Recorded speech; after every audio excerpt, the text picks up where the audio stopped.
Hey guys, welcome back to my channel. In today's video, I'm talking about all the horror movies I watched in April. I'm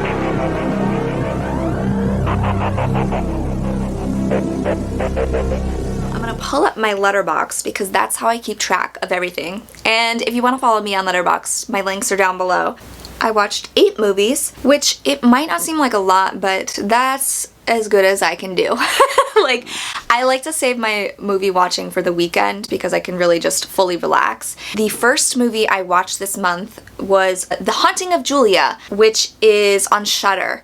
And The Haunting of Julia is a film starring Mia Farrow, and it's about a mother who is struggling to overcome the traumatic loss of her daughter. Her daughter dies in a very traumatic way within the first 5 minutes of the film, and it's shocking. It's really hard to watch. And then she moves into this home and she soon discovers that it's haunted. I love this story because it felt very similar to The Changeling to me, and I love The Changeling. It's kind of a slow burn, but so much happens in the course of the film. The mother, she believes that the house is haunted by a girl, and initially she thinks it's her daughter, but she soon learns that it's not her daughter and it's the spirit of another girl. So we follow her as she investigates who this girl is and what happened, and she tries to solve the mystery. And it has a really haunting soundtrack. I remember being blown away by the music. It's really creepy, and Mia Farrow is just great. I think it's well worth a watch. It's a haunted house film. Next, I watched Cat People on Shudder, and Cat People is from 1942. It is about a woman who meets a man and they fall in love, and she tells him that she's afraid to be romantic with him because she will turn into a cat if she does so.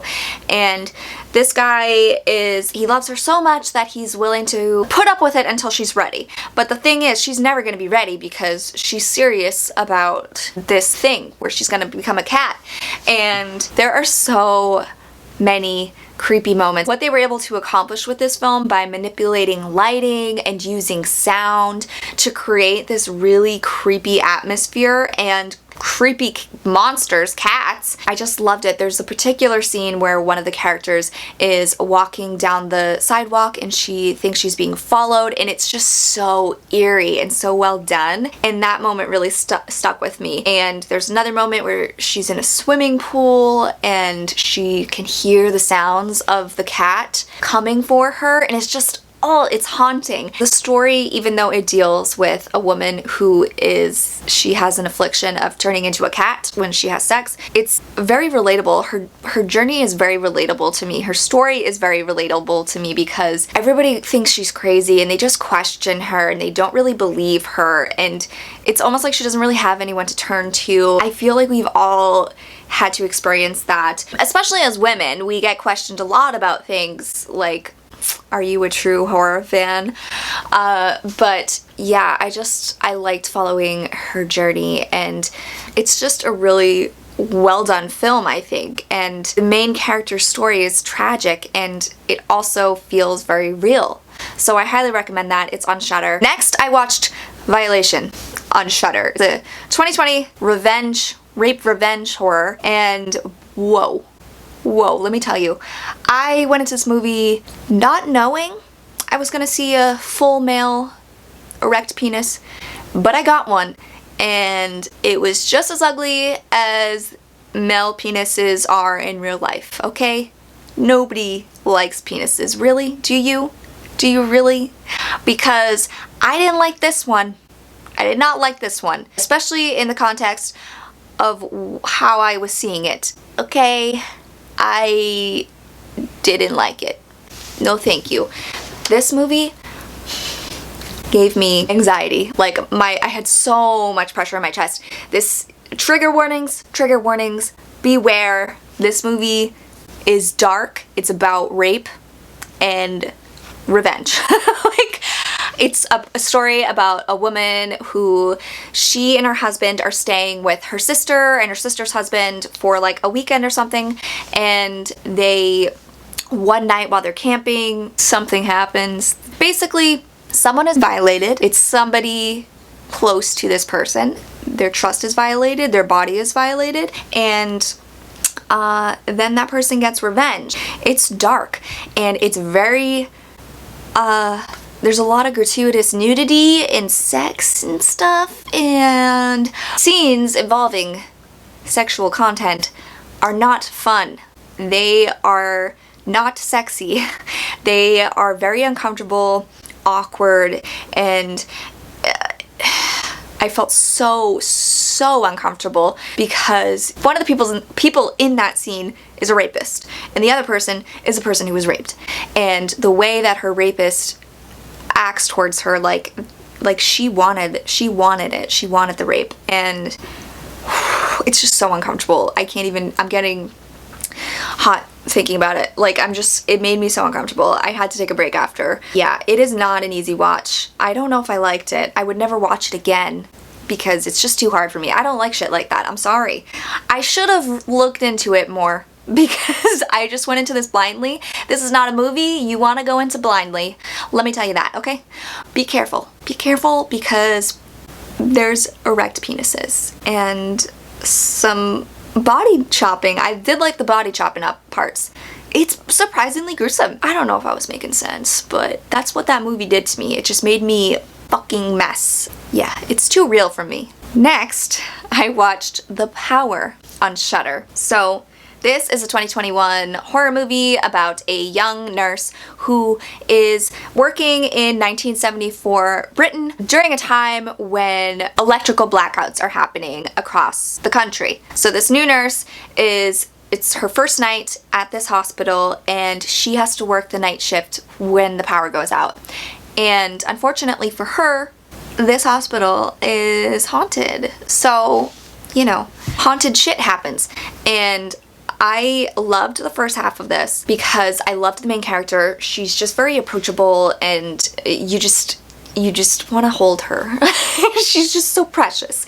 And you can tell that she's gone through something in her past, and she's really excited for this future. She's trying her best to do well. And it's just very slow burn and atmospheric, and I love the setting of the hospital and the dark. I'm afraid of the dark, so I can't imagine being in this situation. I'd be like, I'm quitting. Thank you. Goodbye.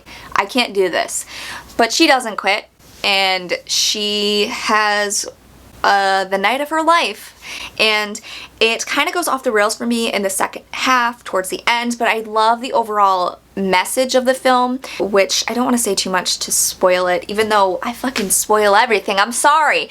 But there's some similar themes to Violation in this movie, if you catch my drift. Except there's no erect penises in this. No more.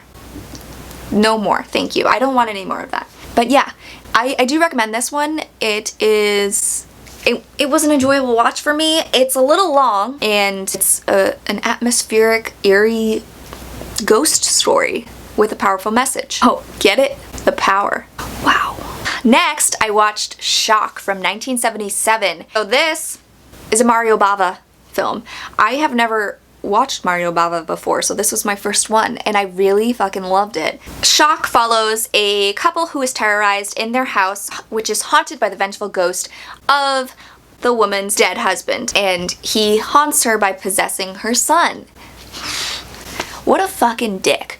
But then you learn more about the story, and he's not really in the wrong there, if you ask me. But anyway, I originally learned of this film because of a particular scene. It's a jump scare that The Prodigy redid, and I think Annabelle, one of the Annabelles, might have recreated this scare too. It's a scare where the woman is standing in the hallway, she's looking at her son, and it's in the dark, and then he runs towards her, and like the way they manipulate the light so you can't see him, and then when he comes up to her, he's her husband. It is the creepiest scene ever, and it's so cool and so well done.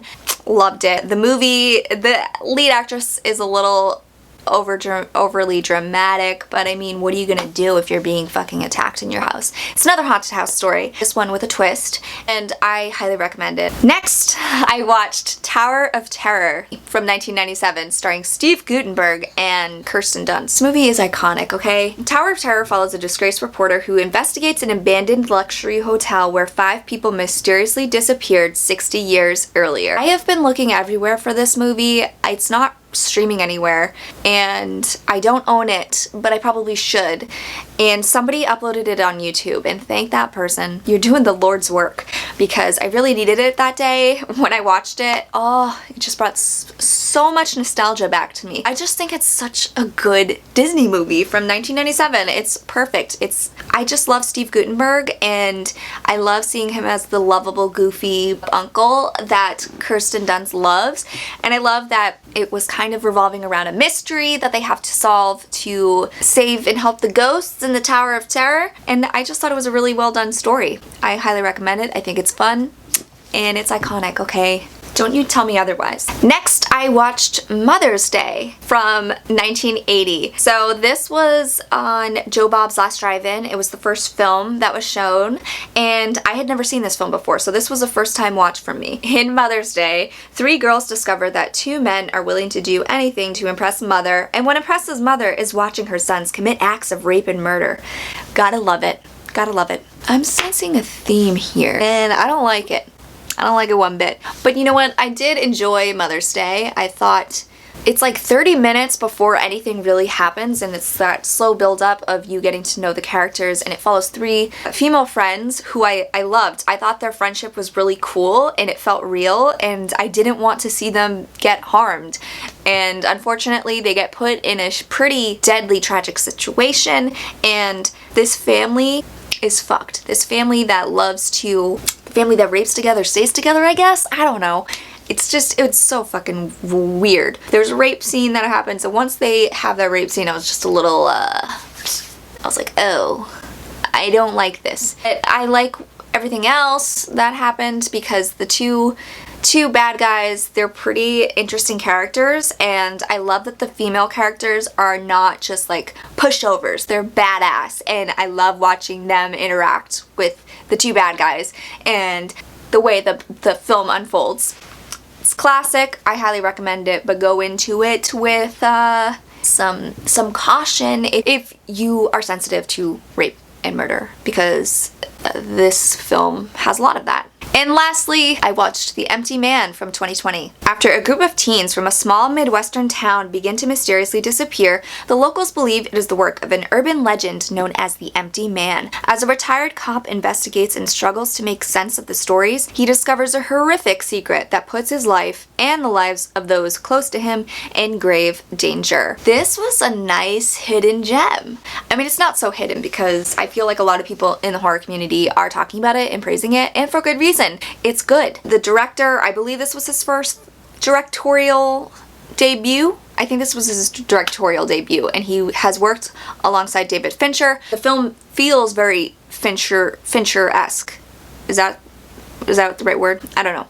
But the directing style, it makes you uneasy at times, but it's very stylized and cool. And I love the story of The Empty Man. The film starts off with the prologue that is just chef's kiss. It's fucking good. You think it's just gonna be a straight up ghost story that's revolving around like this ancient stuff in like Tibet or wherever these characters are, and then it flashes forward and becomes something completely different. It's like 3 stories in one. So I loved the setup. I loved the first half.